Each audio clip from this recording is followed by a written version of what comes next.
का बात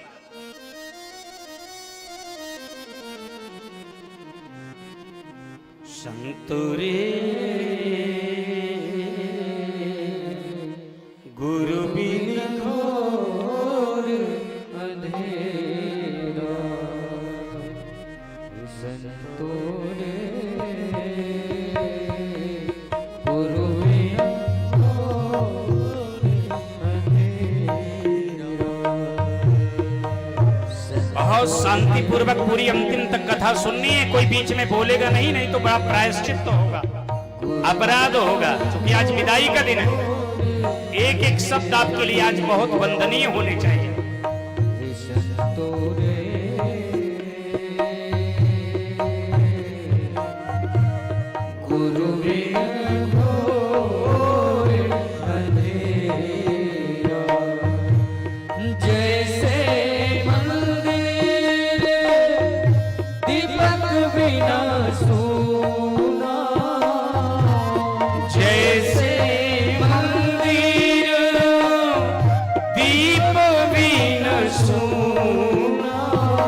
जैसे मंदिर दीप बिन सूना, नहीं वस्तु का प्रिया, गुरु बिन घोर अंधेरा संतुरे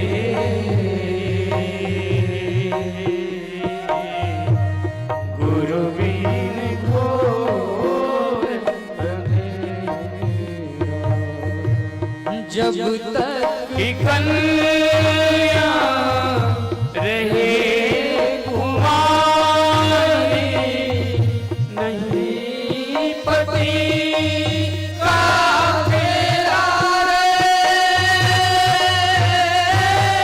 ये कन्या कौन है? हमारी बुद्धि कन्या है। और पति कौन है?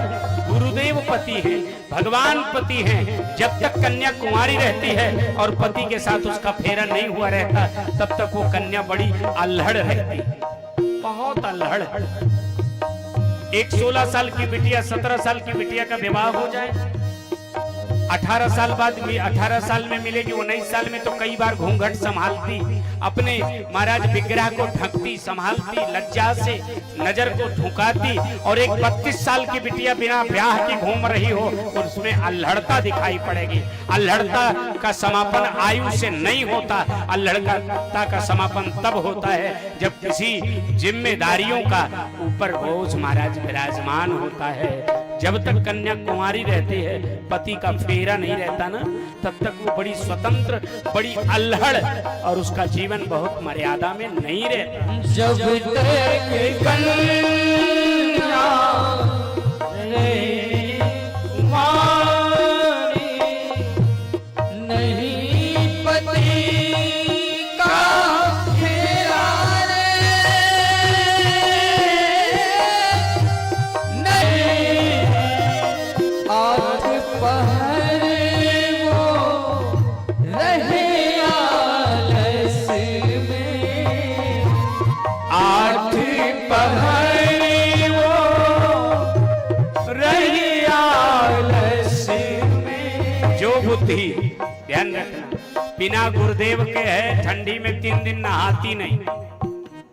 न जाने कितने लोग हैं जो ठंडी में बिना नहाए काम कर लेंगे, हाथ पैर धुल के बाल में पानी लगाए के कियो कार्पिन के तेल दे के कंघा देह घूमी है। समझे कौन है ये? जिन्होंने जीवन में गुरु नहीं बनाया, बिना नहाए घूम रहे, बिना राम नाम जपे घूम रहे हैं। भोजन की कोई पवित्रता नहीं। घर में देवी जी नहाती बाद में है, रसोइयां पहले तैयार करती हैं। ये सब क्यों? इसलिए कि उस कन्या का भी पति उसे नहीं मिला है जो उसे नियम पर चलने के लिए प्रेरित करता। जब तक कन्या रहे कुंवारी, नहीं पति का फेरा रे, नहीं पति का फेरा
बसे कस्तूरी नहीं मिरग ना मेरा नहीं मिरग ना मेरा रे काफिल हो कर फिरे जंगल में गाफिल हो फिरे जंगल में सूखे घास घनेरा रे गुरुवीन घोर अंधेरा संतो रे गुरुवीन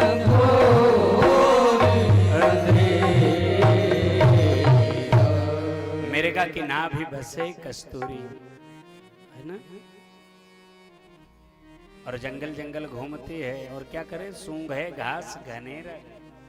अनेकों घासों में सूंघती है कि महक इसमें से आ रही और महक उसके हृदय में। गुरुदेव की कृपा के बगैर, गुरुवर की कृपा के बगैर कभी कोई अपने लक्ष्य पर स्थित प्रज्ञ नहीं हो सकता। कैकेयी जैसी स्थित प्रज्ञा महिला आचार्य जी, जिसने राम ने बताया जिसको कि तुम्हारा श्रृंगार उजड़ जाएगा, तुम्हें लोग भरा बुरा कहेंगे, युगों तक तुम कलंकित रहोगे, पर मैंने तुझे वचन दिया है, अब तू जो मांगेगा वो दूंगी, तेरे लिए जो करना होगा, जो सहना होगा। पूरी अयोध्या कैकेयी को आज घोष रही है। आज पूरी अयोध्या कैकेयी को राजा दशरथ का शरीर छूने नहीं देना चाहते। आज पूरी अयोध्या राजा दशरथ चक्रवर्ती के मरण का कारण कैकेयी को मानती है, लेकिन रोते हुए कैकेयी कहती है मैंने अपने रघुकुल की रीति का पालन किया है, इसके लिए मुझे जो सुनना पड़ेगा मैं वो सुनूंगी। ये कैकेयी, आप विचार करें कैकेयी, कभी किसी को स्थूल रूप से ऐसा नहीं सोचे ना, कैकेयी पर विचार कर। समझ में बात तो आ रही है? नहीं आ रही? कैकेयी का चरित्र बड़ा सुंदर। वशिष्ठ जी ने भरत जी को ननिहाल से बुलवाया। भरत जी आए, ननिहाल में स्वप्न देखे थे, उठे थे और शत्रुघ्न से कह रहे थे आज बड़ा स्वप्न खराब देखा, पिताजी को कोई गधे पर बैठा के घुमा रहा है। शत्रुघ्न ये स्वप्न ठीक नहीं हो। अभी सोच ही रहे थे कि इतने में संदेश आ गया, एक पत्रवाहक की आपको गुरुदेव वशिष्ठ ने बोला। भरत की आंखों में अश्रु आ गए। आज तक जब ननिहाल आए हैं पिताजी बुलाए हैं, आज पहली बार वशिष्ठ जी बुलाए। बोलो ना, वशिष्ठ जी को भी कोई जरूरत पड़ती थी तो पिता से कहते थे कि अपने बालकों को बुला, आज वशिष्ठ जी बुलाए हैं। शत्रुघ्न कुछ गड़बड़ जरूर है भैया। सारथी से कहते हैं सारथी तुमने मुझे प्रणाम नहीं किया। आज हमारे यहाँ जब कोई मर गिर जाता है तो प्रणाम आशीष बंद हो जाती है ना। आजकल लोग प्रणाम आज बड़ा कर रहे हैं। मरने के बाद देखा पिताजी को कोई गधे पर बैठा के घुमा रहा है। शत्रुघ्न ये स्वप्न ठीक नहीं हो। अभी सोच ही रहे थे कि इतने में संदेश आ गया, एक पत्रवाहक की आपको गुरुदेव वशिष्ठ ने बोला। भरत की आंखों में अश्रु आ गए। आज तक जब ननिहाल आए हैं पिताजी बुलाए हैं, आज पहली बार वशिष्ठ जी बुलाए। बोलो ना, वशिष्ठ जी को भी कोई जरूरत पड़ती थी तो पिता से कहते थे कि अपने बालकों को बुला, आज वशिष्ठ जी बुलाए हैं। शत्रुघ्न कुछ गड़बड़ जरूर है भैया। सारथी से कहते हैं सारथी तुमने मुझे प्रणाम नहीं किया। आज हमारे यहाँ जब कोई मर गिर जाता है तो प्रणाम आशीष बंद हो जाती है ना। आजकल लोग प्रणाम आशीष बहुत कर रहे हैं। मरने के बाद भी किसी के परिवार में सूतक पड़ जाए तो भी प्रणाम आशीष नहीं। तुम्हारी फॉर्मेलिटी से तुम्हारी संस्कृति अधिक बहुमूल्य। नोट करो, अपने अपने दरवाजे पर किसी को आने पर जिसके यहाँ सूतक है उसे पानी को नहीं पूछना चाहिए। किसको? जिसके यहाँ सूतक है उसे नहीं, जिसके यहाँ सूतक है उसके यहाँ कोई आए तो जो सूतक वाला है वो ना पूछे। अब अगर कोई मांगे कि हमें पानी पिला दो तो उससे कहना चाहिए कि हमारे यहाँ मरना शौच है, अगर इसके बाद भी पीना चाहिए। जानते हो सूतक में पानी पिलाने से जो पीने वाला है वो महाराज सहस्त्राधिक वर्ष तक नगेंद्र भवन में निवास करता है, नरक के तीसरे गांव में, यात्रा के तीसरे गांव में। और एक बात याद कर लो, जिसने पिलाया है वो प्रांतर देश में राक्षस होता है, इसलिए दोनों को बहुत बड़ा दोष है। आवाज जो आता है तो चाय नमकीन लिए घूमता है, बढ़कर रईस बना। तुम्हारी ये रईसी है कि तुम हमारी सनातन संस्कृति की मटिया मेट कर रहे हो। अगर तुम भारतवंशी हो करके भी सनातन धर्म को नहीं मानते, ये तुम्हारी रईसी नहीं है, ये तुम्हारी उच्छृंखलता। अगर तुम सूतक में हो तो तुम्हें सूतक जैसा लगना चाहिए। तुम्हें कंघा करने का अधिकार नहीं है, तुम्हें क्रीम लगाने का अधिकार नहीं है, तुम्हें बालों में तेल लगाने का अधिकार नहीं है, तुम्हें पकवान खाने का अधिकार नहीं है। अपने ही यहाँ नहीं वरन किसी और के यहाँ जाकर के भी तुम्हें गली कूचों में बैठ करके कुछ खाने और पाने की जरूरत नहीं, अधिकार नहीं है। अगर आप धार्मिक हो तो धार्मिक लगने चाहिए, अगर आप सनातनी हो तो सनातनी लगने चाहिए। माथा सूना किए, श्रृंगारम बिना नारी और चंदनम बिना ब्राह्मण चंडाल सदृश दृश्यते। श्रृंगार के बिना अगर सौभाग्यवती स्त्री बिना श्रृंगार के दिखाई पड़े और कोई भी मानव अगर बिना चंदन के दिखाई पड़े, उसे देखते ही 3 बार नहाने का विधान है, वो चांडाल का स्वरूप होता है। और चंदन नहीं लगा सकता। अपने फेसबुक पर बड़ा धार्मिक बना, फेसबुकिया नेता बना घूम रहा। न जाने कितने ऐसे लोग मिल जाएंगे जो फेसबुक पर ये डालेंगे कि तिरही में नहीं खाना चाहिए, तो उसमें तमाम लोग लिखेंगे वेरी गुड एंड थैंक और कौन थाट और RIP। पता कुछ नहीं ना, दा के अक्षर नहीं आओ तो RIP लिखे घूम रहा है। ये नहीं पता है उसमें लिखना चाहिए कि ये हमारी संस्कृति है, ये हमारा सनातन है, ये हमारे वेद की आज्ञा है, ये हमारे मनीषियों की आज्ञा है। इसको रोकने वाला, फेसबुक पर डालने वाला मूड तू कहां से पैदा हो गया बीच में?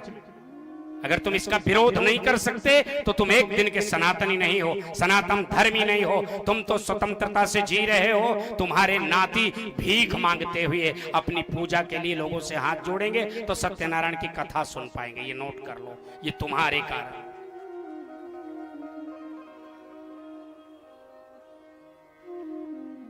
मौन साधे बैठे हो।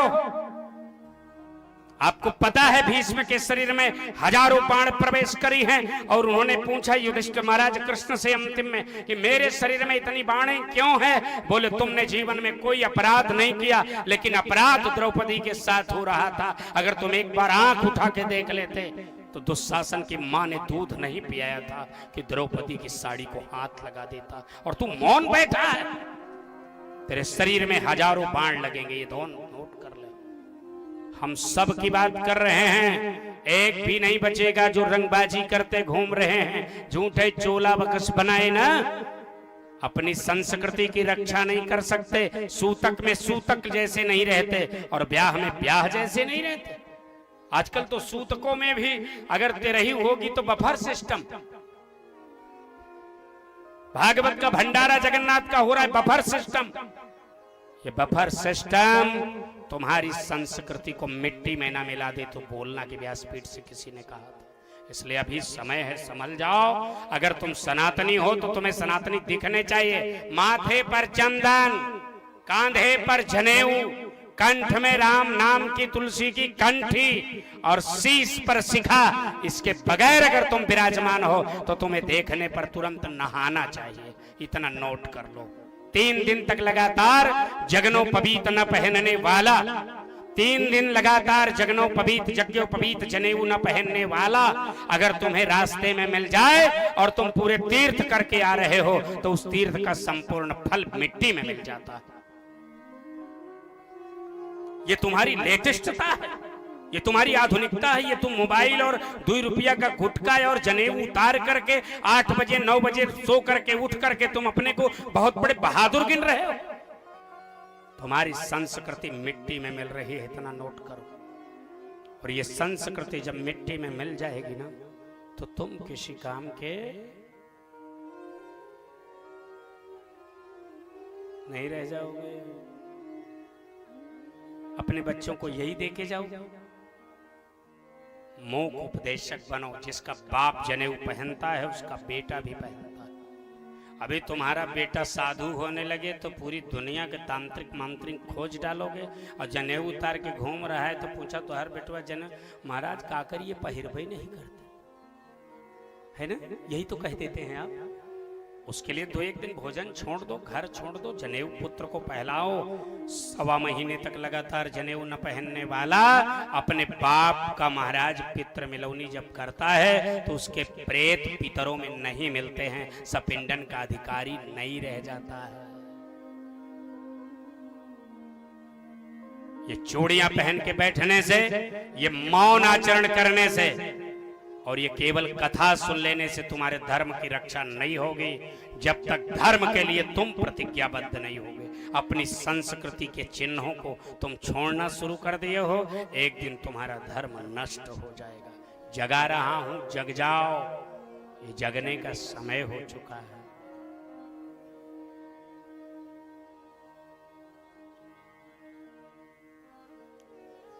भरत भैया ने शत्रुघ्न से कहा कि चलो चलते हैं। पूरे रास्ते सारथी कुछ बोला नहीं, भरत ने कुछ नहीं बोला। बाजार पहुंच गया अयोध्या, सारी बाजारें बंद है। लोग केवल भरत को देख रहे। जानते हैं क्यों देख रहे? बोलो ना, मौन हो जाए। माई ये साल वाली देवी, ऐसा साल बिना साल वाली हो जाए, भारी लाल पीली, इसीलिए हाँ तुम ही कह रहे हैं। पीछे चोंच में चोंच मिला के झोंक रहे। मौन हो के सुनो, थोड़ा सा समय और बचा, इनसे जाके घर में रास्ते में बात करना। बिल्कुल मौन। जानते हैं कि जी और कुछ ना करो, पल मौन रहो, सुनो। हो सके तो अपने घर जा करके अपने पति को, अपने पुत्र को, अपने देवर को कहो कि जनेऊ पहना करो, हम तुमसे हाथ जोड़ते हैं। आजकल के युवाओं से कहो जनेऊ कहे नहीं पहने, महाराज अशुद्ध हो रहे। अशुद्ध हो वाला तो तू 158 काम करता, वो मत का अशुद्धि नहीं जनाती है। जनेऊ का ताग अशुद्ध हो गया तो खूंटी पर क्यों उतार के रख दिया भाई? जब तक दूसरी न मिल जाए अशुद्ध ही पहने रहो। कोई ऐसा नहीं माई का लाल जिसकी जनेऊ बिना अशुद्ध भय शुद्ध भई हो। पहनना शुरू करो, जब याद आवे आधे में चढ़ा लो, पूरे में चढ़ा लो। लौट रहे हो महाराज वहां चढ़ा, लघु शंका करके लौटे कुल्ला करने पे ये बहिने चढ़ा लो, जूठा ही हाथ से चढ़ा लो। याद रखो रेगुलर हो जाएगी तो वो तुम्हारे कानों पर अपने आप चढ़ जाएगी। तुम्हें उसके लिए प्रयास क्यों लो सानंद जी? ध्यान रखो सारे लोग। जिसने जनेऊ कंधे पर नहीं पहना उसे थूक लीलने का अधिकार नहीं है। और आप बिना जनेऊ पहने अन्न खा रहे हैं, पानी पी रहे हैं, शरबत पी रहे हैं, चाय पी रहे हैं, कांधे पर जनेऊ नहीं है। सब ब्राह्मणों कथं के, या वो ब्राह्मण कैसे कहा जा सकता? यही जनेऊ, यही शिखा, यही सूत्र, यही चंदन के कारण आपकी ये दुर्दशा है कि आप लाख शिक्षा ग्रहण करो, आपको नौकरी मिलने वाली नहीं है। नौकरी ना मिले तो ना मिले, हमारा गौरव हमसे छीन क्यों जाए? हम अपने गौरव को उतार के क्यों फेंक दें? कब समझोगे इसको?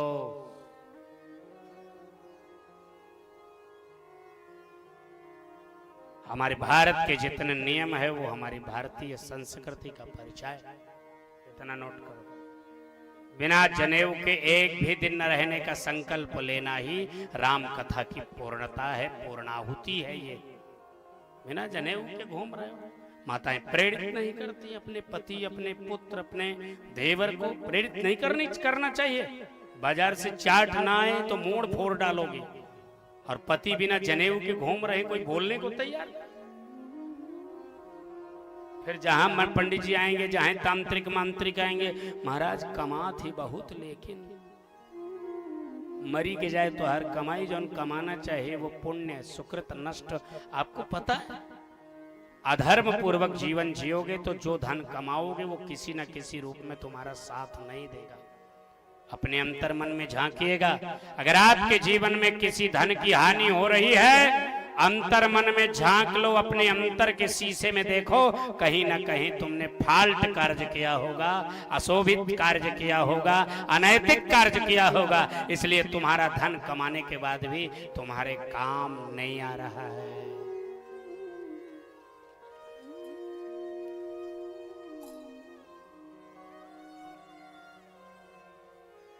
भरत जी बाजार से आए हैं, अयोध्या में बाजारें बंद हैं। आगे बढ़ूंगा, हो सके तो मेरी बातों का भविष्य में ध्यान रखना। भरत जी बाजारों से देख रहे हैं कि बाजारें सब बंद हैं। बड़े करुणा पूर्वक भरत जी आए हैं। बाजार में जो लोग जहां तहां खड़े हों एक ही चीज देख रहे हैं, भरत कहाँ जाते हैं। अगर भरत की मैया कैकेयी से मिली जुली साठ गांठ होगी तो कैकेयी के यहाँ जाएगा। ध्यान देना, क्या पेचीदा मैटर है। अब भरत को लगता है कि पहले भैया राम से मिल लो। राम कहाँ होते हैं? जहां कैकेयी होती है, और जहां राम तहां सबई समझ।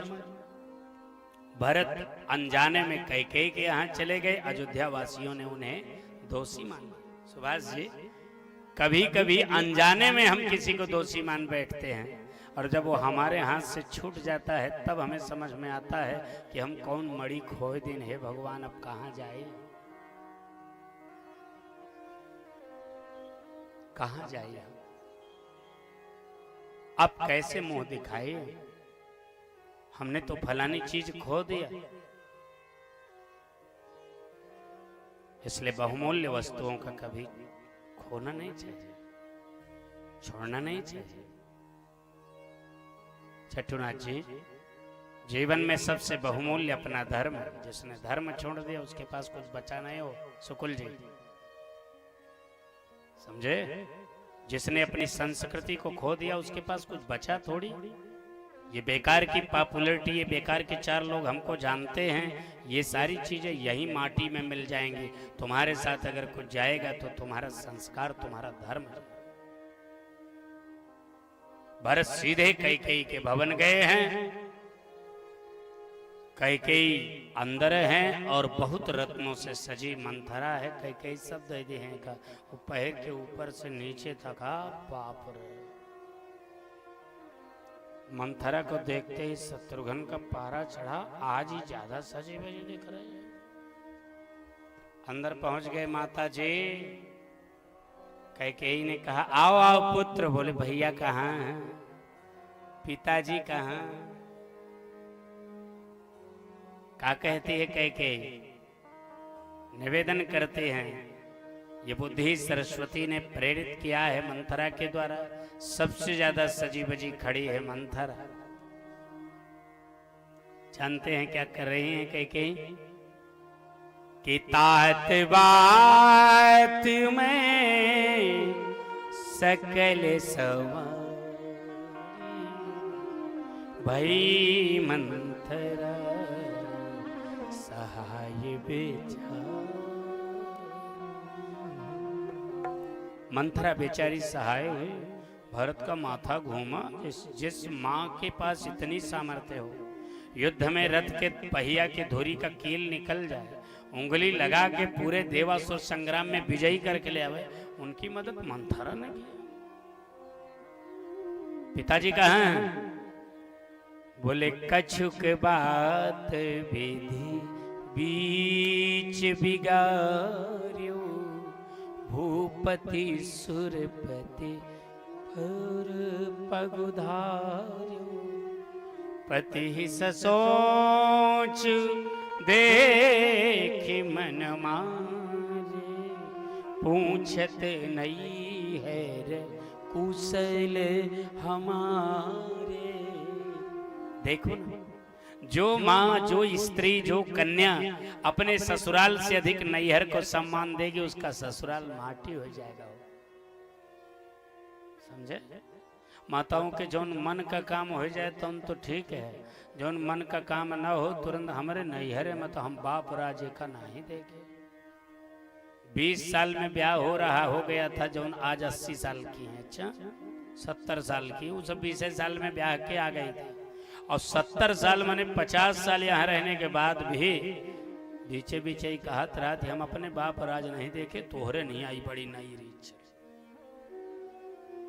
समझे? जो काम उनके मन का नहीं होगा तो तुरंत अपने पति को एक बार ढेसर करेंगे का हमारे बाप राज में यह तरह नहीं होगा, तो ही बड़ा बेचारे पति दपक जाते हैं कि जाने कौन से कुल के आई। बीच बीच में बोलती रहती, जानते हो हमारे नैहरे में ना, बाप रे। इसने कहा कई अम्बा ने, पूछती नहीं है रे कुशल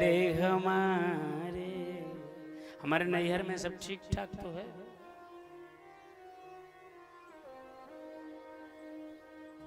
दशरथ जी ने कहा, महाराज भरत जी ने कहा,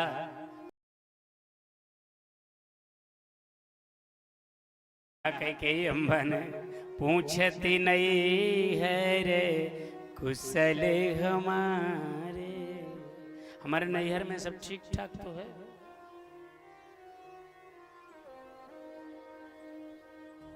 दशरथ जी ने कहा, महाराज भरत जी ने कहा कि माँ कुछ तो बताओ। बोले कछुक बात विधि बीच बेगा, कछुक बात विधि बीच बेगा, कछुक बात विधि बीच बेगा, भूपति सुर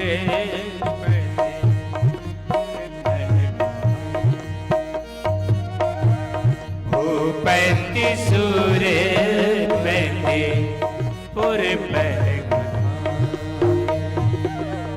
थोड़ी बात बीच में बिगड़ गई, आपके पिता वैकुंठवासी हो गए।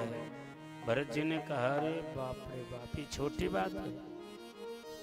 और मंथरा बेचारी ने बहुत सहारा किया, तब शत्रुघ्न समझ गए और मंथरा के झोटिया पकड़ के शत्रुघ्न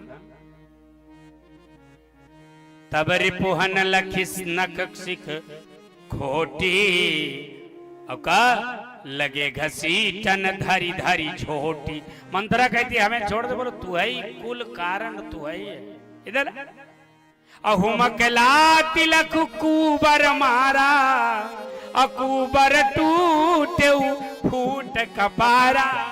और जब फिर भरत दौड़े, तुम्हारा शत्रुघ्न दौड़े, तो भरत दया निधि दीन है छुड़ाई। चल भैया पहले पिताजी को देखें।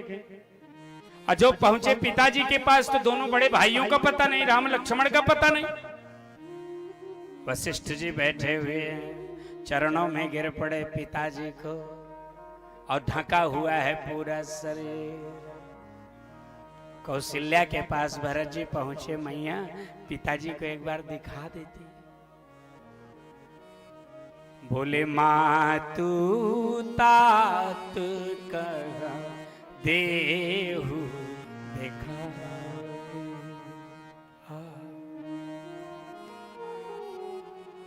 और जो पिताजी को दिखाया तो चरणों में गिर के भरत जी ने कहा, पिताजी बहुत अन्याय करके गए हो आप।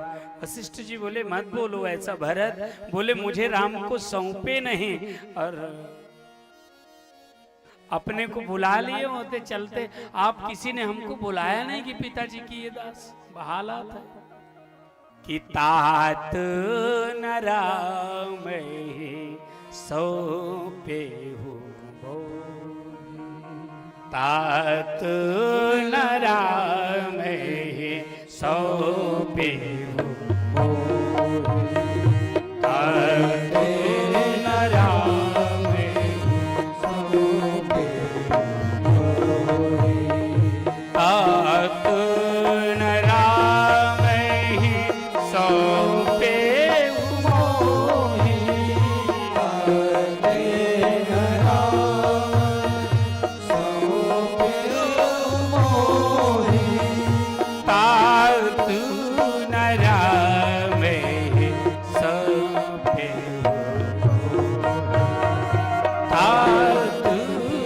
रामे सौंपे चलत न देखन पायहु चलत न देखन पायहु पायहु पायहु। आपको चलते समय देख नहीं पाया और मुझे भैया को समर्पित कर दिया होता, हमको किसके भरोसे छोड़ के गए। वशिष्ठ जी उठा लेते हैं, भरत सुनो भरत भावी प्रबल बिलखि कहऊ मुनिनाथ। भरत के भाव पर वशिष्ठ जैसा ज्ञानी रो पड़ा और हान लाभ जीवन मरण जस अबजस विधि हाथ। जो हानि होनी है ना सुख, जो लाभ होना है, जो जस मिलना है, जो अबजस मिलना है, जीवन मरण वो विधि के हाथ है। और पूरे पिता की क्रिया करवाई और फिर भरत जी ने प्लान किया कि हमको भैया से मिलने चलना है। पूरे नगर में आनंद हो गया, घर घर वाहन सजे विवाहना। महाराज पूरे घरों में, हर घर में तैयारी होने लगी, परसों राम जी के यहाँ चलना है। भरत जी महाराज चलने लगे पैदल, कौशल्या आदि रानियां डोलियों में, राजा का संपूर्ण प्रोटोकॉल है, पर भरत पैदल जा रहे हैं। रानियों ने, कौशल्या ने कहा भरत को कहो कि वो रथ से चले, पैदल नहीं चल पाएगा। भरत ने जाके प्रणाम किया, माँ जिस रास्ते से भैया पैदल चले गए उस रास्ते से हम नहीं जा पाएंगे। इधर राघवेंद्र सरकार ने आज धरती से प्रार्थना किया, आकाश से प्रार्थना किया, हे गगन हे धरती थोड़े कोमल हो जाओ। बोले क्या? बोले मेरा भरत आ रहा है, उसके पैरों में कहीं छाले न पड़ जाए। मेरा भरत आ रहा है, उसके पैरों में कहीं कांटे न गड़ जाएं, एक कठोरी भूमि के कंकड़ उसके पैरों में पड़ेंगे, उसे पीड़ा होगी। भूमि ने कहा क्या राघवेंद्र सरकार आपका भरत आपसे कोमल है? मैं भरत की पीड़ा से, भरत के पैरों में लगने वाली पीड़ा से आहत नहीं हूं। मां अगर भरत के पैरों में कांटे गड़ेंगे, कंकड़ गड़ेंगे तो भरत को आत्मिक पीड़ा होगी कि यही पीड़ा मेरे भैया को ही होगी, इसलिए भरत को मेरी पीड़ा का बोध ना हो, इसलिए भरत को पीड़ा ना होने दो। ये भाव है। हर माता पिता, हर बड़ा भाई अपने छोटे भैया को, अपने बच्चों को कैसे पालता है वो जानने नहीं देना चाहता कि मैं कितनी मुश्किल से ये 2 रोटी लाता। आपने कभी इसको टेस्ट किया होगा? हर आदमी चाहता है हमारे बच्चे न जानने पावे, पिता परदेश में है, प्रवास में है, कहां से 10 रुपए ला रहा है, कैसे सेवा कर रहा है, कैसे क्या कर रहा है, कितनी ईमानदारी से, कितने अपना पेट तन काट के, अपने को फटा मोजा पहन करके, अपनी फटी छेद वाली बनियानी पहन करके अपने बच्चों को किस प्रकार से पालता है, पोसता है, पढ़ाता है। तब तक उसे कोई पीड़ा नहीं होती, लेकिन अंतिम में पीड़ा होती है जब उसका पुत्र कहता है कि आपने हमारे लिए जीवन में किया ही क्या है। उस दिन उसे जो पीड़ा होती है, उसके मरने के बाद उसके साथ मरज समाप्त होती है, उसके जीवन में समाप्त नहीं होती।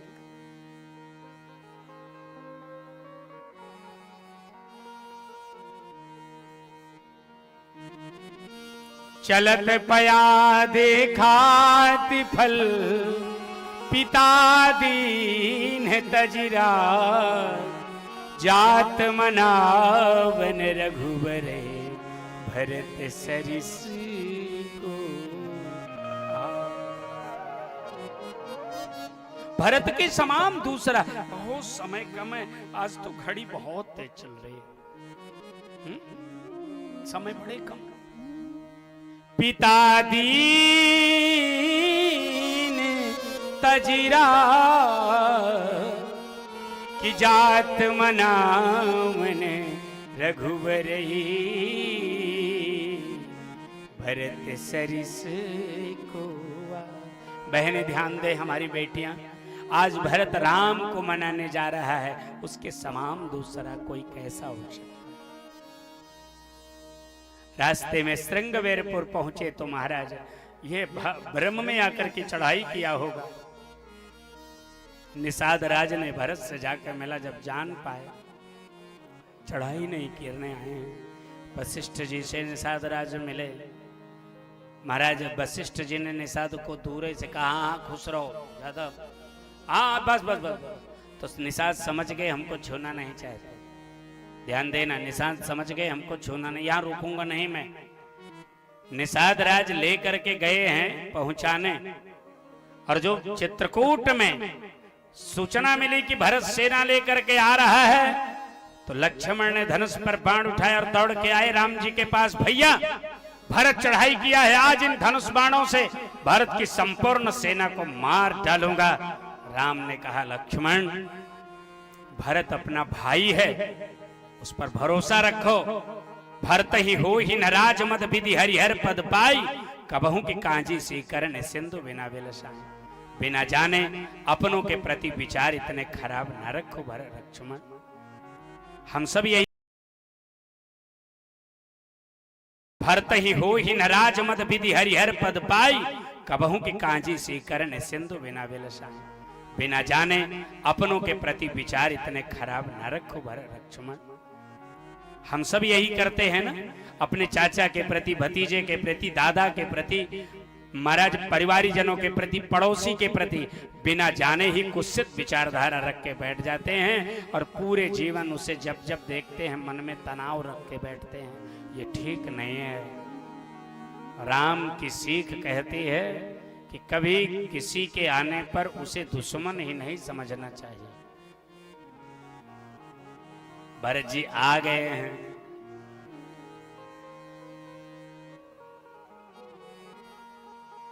भरत जी आ गए हैं महाराज, और जैसे ही भरत जी आए हैं, श्रीमान भरत जी भैया महाराज राम को मिले हैं। यहां पर एक छोटा सा दर्शन दिखाना चाहूंगा। और भरत के पहुंचने पर निषाद राज ने जाकर के राम को भेंटा है।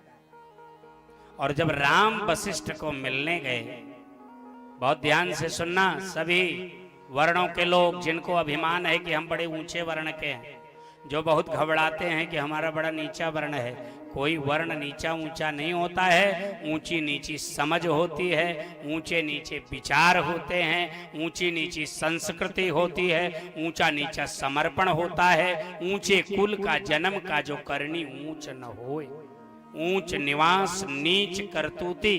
बाबू सुभाष जी, ऊंच निवास नीच करतूती, देख न सकें पराई विभूति। जो दूसरों का विभूति नहीं देख सकता उससे कोई नीच नहीं, और जो दूसरों का बनता देख सकता है उससे कोई ऊंचा नहीं होता।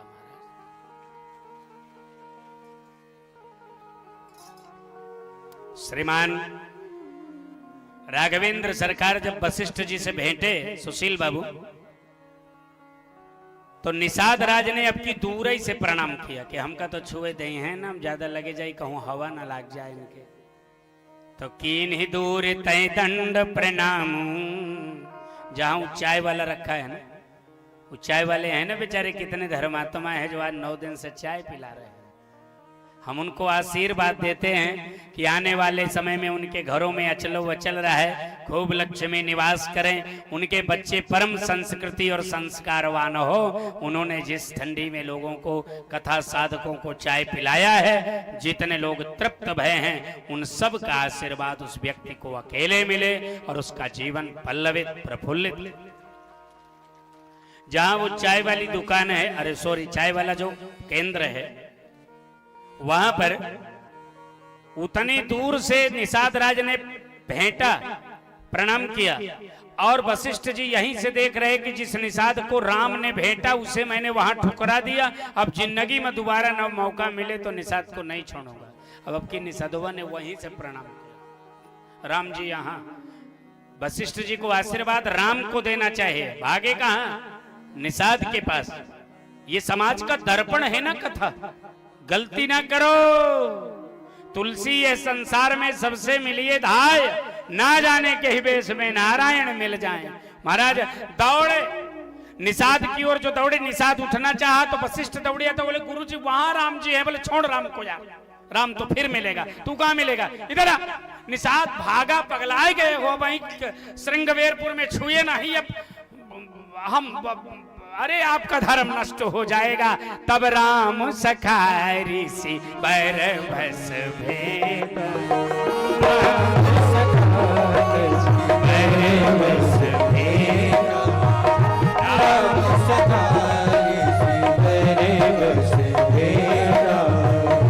राम सखा ऋषि बरबस भेदा, राम सखा बरबस भेदा, जन्म ही लूटे स्नेह समेत, जन्म ही लूटे स्नेह समेत, स्नेह समेत,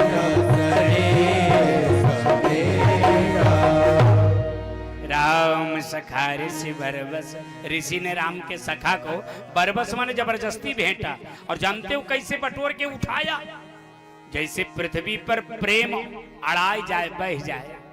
अड़ाई जाए मैंने समझता है ना, दूध माठा जैसे अड़ाई जाए तो मन फलल फलल कह के भरे लागे थे, भाव में जाइए। मानो के निषाद ना हो, प्रेम बह गया हो और महाराज वशिष्ठ जी उसे लगाए के छाती में लपेट रहे हो, प्रेम से नहा रहे हो। सतगुरु हम सूरी जी कर एक कहा पर संग, बरसा बादल प्रेम का तो भीज गया सब अंग। आप महाराज श्रीमान वशिष्ठ जी अब आए हैं राम को प्रणाम।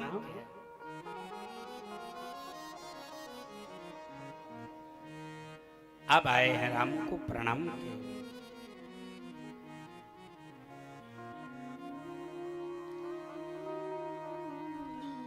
आगे जो वो मेज रखी ना उसे लगा के राम जी की मूर्ति बढ़िया उस पर माला लगा दें। अच्छा, मेज पर फल हटा दे मेज के पूरे, और सामने ठाकुर जी की वो मूर्ति लगाइए, उस पर राम जी का विग्रह लगाइए, उस पर सुंदर बड़ी सी माला जोड़ के बढ़िया। कहाँ होएगी जो लिए चले जा। तो महाराज राम सखा ऋषि बरबस भेटा, जन्म ही लुटत स्नेह समेटा।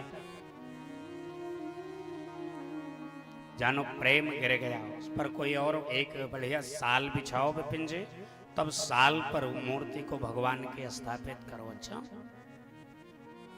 ले आ करके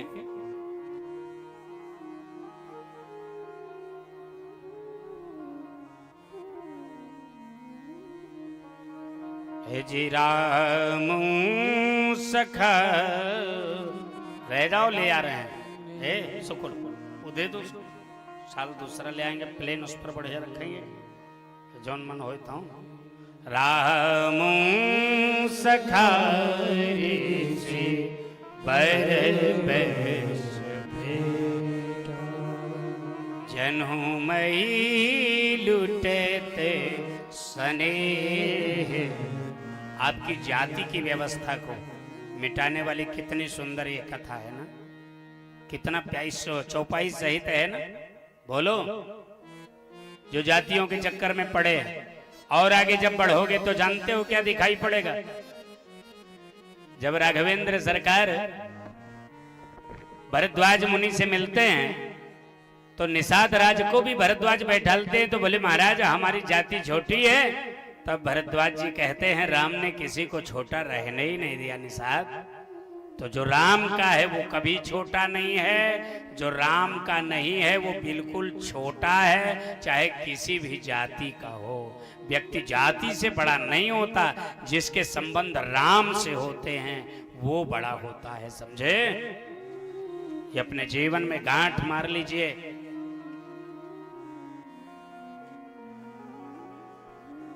छठुनाथ जी, जाति से नहीं भाई, ऊंचे कुल का जन्म का जो करनी ऊंचे न हो। महाराज जो कर्तव्य ऊंचे ना हो तो जन्म ऊंचे होने से कोई मतलब नहीं हो। भरत जी राम जी से कहते हैं कि भैया आप अयोध्या चलें। राघवेंद्र सरकार कहते हैं भरत पिता दीन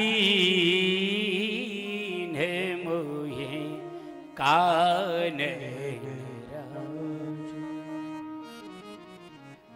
रघुकुल रीति सदा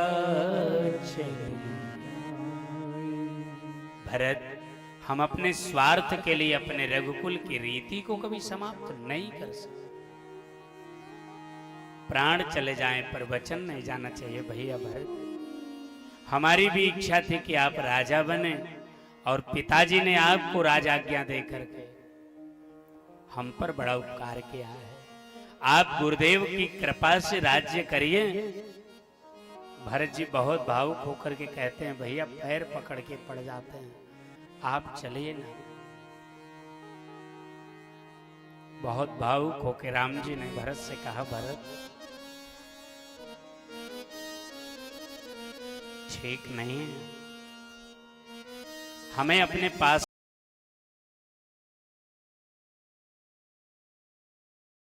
प्रभावित तो होकर के कहते हैं कि कल गुरुदेव जो कहेंगे वो हम मान लेंगे। अब तो भरत वशिष्ठ का पांव दबा रहे हैं। रात्रि के 11 बजे जनक जी आ गए। वशिष्ठ का पशु पेश खत्म हुआ कि अब जनक आ गए हैं, अब 2 लोग हो गए, अब निर्णय करने में थोड़ा आराम होगा। प्रातः काल सभा पुनः रखी गई। वशिष्ठ जी ने कहा महाराज जनक आप तो विदेह राज हैं, आप तो विदेह राज जनक हैं, आप बताइए कि क्या करना चाहिए। महाराज जनक ने कहा भावना से कर्तव्य प्रधान होता है गुरुदेव।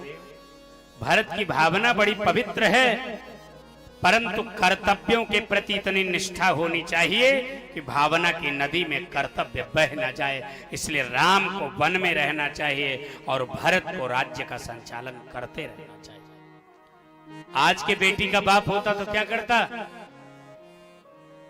बताओ? आज की बेटी का बाप होता तो क्या करता भाई? जनक जैसा निर्णय दे पाता क्या? आजकल आदमी की दशा जानते हो क्या है? 2-4-10 रुपया के बड़े आदमी के धृत छूट जाता, अपन सत्वे बुढ़ाई में छोड़ देता। समझे? 10 रुपया के लिए बाई घाट कह रहा हूं अपन धृत छोड़ देते लोग। और राम नाम के कंठी बांधे हैं तो कंठिया कल्याण न करी तो कन्फर्म होगा, लेकिन कंठिया के जौन अपमान करे हैं वो के अपराध दूसरों लागत है। बिना कंठिया के रहेगा होते ये कंठिया पहर के कंठी के लिए जो कंठी पहरब इतना आसान है का हो विपिन जी? कंठी काठ की उसको लकड़ी की न मानिए। जिस दिन गुरुदेव की कंठी आपके कंठ में बंध जाए ये समझना कि आज से राम मेरे कंठ में विराजमान हो गया। अब मैं अकेला नहीं रह गया, अब मुझे संसार में लोभ करने की जरूरत नहीं पड़ेगी। राम पर जितने वेश हो जाओगे, आधारित हो जाओगे, राम उतनी जिम्मेदारी से तुम्हारी समस्याओं का निर्वहन करेगा।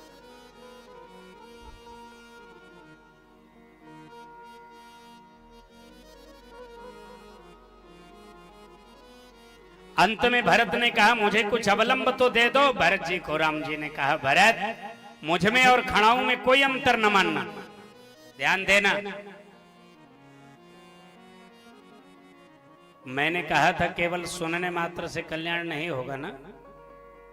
मुझ में और खड़ाऊ में कोई अंतर न मानना, ले जाओ खड़ाऊ, मुझे ही समझना।